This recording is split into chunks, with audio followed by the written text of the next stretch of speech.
جب ہمارا مان ہے کہ سب حضرت آدم کی اولاد ہیں تو یہ ذات کہاں سے نکلی؟ اس میں سید زادے کہتے ہیں کہ ہماری یار سید زادوں کے ایسے لوگ بہت پریشان ہیں. دیکھیں یقیناً ذات پات کی بنیاد کے اوپر تمیز نہیں کرنی چاہیے، سوائے ایک چھوٹا سا اس کا پورشن ہے کہ اللہ جسے چن لے. اب ذات پات کو تو چھوڑ دیں، ذات پات کی تو تفریق کوئی کہہ سکتا ہے کہ انسانوں کی بنائی ہوئی ہے. مرد و عورت کی تفریق کیا انسانوں نے بنائی ہے؟ یہ تو اللہ نے بنایا نا. مرد کو کئی کوالٹیز ایسی دی ہیں جو عورتوں کو نہیں دی، عورتوں کو کئی کوالٹیز دی ہیں جو مردوں کو نہیں دی ہیں.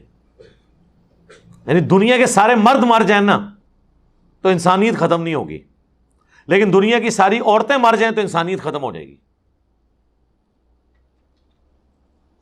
دنیا کے سارے مرد ایک لمحے میں مر جائیں پھر بھی لاکھوں عورتیں ایسی ہوں گی جو پریگننٹ ہوں گی اور ان سے پھر آگے نسل انسانی چل پڑے گی. لیکن اگر دنیا کی ہر عورت مر جائے تو جتنے انسان ہیں بس وہ جتنا عرصہ وہ زندہ رہیں گے وہ رہیں گے، اس کے بعد تو آگے نسل انسانی چل نہیں سکتی. تو اب مرد بیٹھ کے اس چیز کا رونا شروع کر دیں کہ یہ ذات پات کی تفریق کہاں سے آ گئی. اللہ نے کی ہے.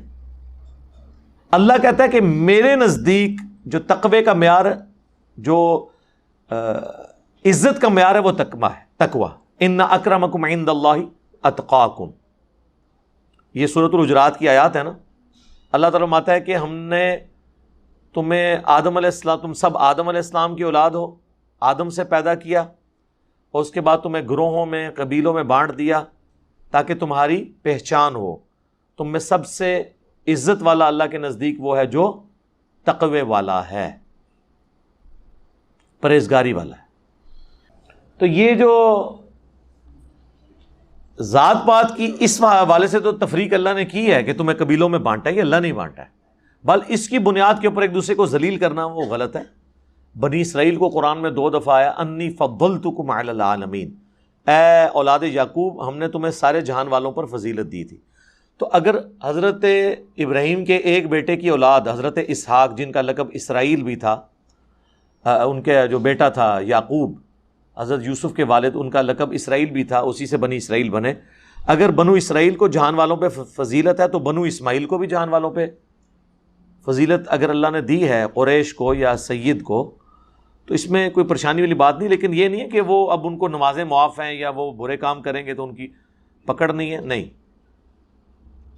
پھر ان کو یہ بھی بتانا چاہیے، یہ قرآن میں سورہ الاحزاب میں آئے کہ نبی کی بیویوں تم عام عورتوں کی طرح نہیں ہو، اگر تم نے بے حیائی کی تو تمہیں بھی دوگنا عذاب دیا جائے گا تمہیں عام عورتوں سے، کیونکہ تمہارا مرتبہ زیادہ ہے نا. تو سیدوں کو بتا دیں کہ تسی اگر پٹھے کام کیتے تو انہوں ڈبل عذاب ہونا ہے.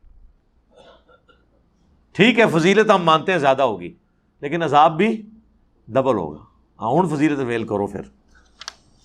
تو اس میں دونوں ایکسٹریم ہیں، ہم نسبت کو بھی مانتے ہیں لیکن اصل چیز یہ ہے تقوی پرہیزگاری. صحیح مسلم میں حدیث ہے جس کے اعمال نے پیچھے چھوڑ دیا اس کا نسب اور اس کا خاندان اسے آگے نہیں لے کے جا سکتا.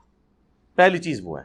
اور اس کو سپورٹیو حدیث ہے بخاری مسلم کی ہے، میری بیٹی فاطمہ میرے مال سے جو لینا ہے لے لے، اگر اللہ کے حضور پکڑی گئی تو میں چھڑا نہیں سکوں گا. اے نبی کی پھوپھی صفیہ میرے مال سے جو لینا ہے لے لے، اگر اللہ نے تجھے پکڑ لیا تو میں چھڑا نہیں سکوں گا. اے نبی کے چچا عباس بن عبد المطلب، ایک ایک رشتہ دار کو حضور نے پکار کے کہا کہ اللہ نے جو مجھے مال دیا اس میں سے تو میں تمہاری ہیلپ کر سکتا ہوں، لیکن اگر اللہ کی نافرمانی کی تو میں تمہیں نہیں چھڑا سکتا. تو نبی علیہ السلام اور اس سے زیادہ کیا سمجھاتے ہیں؟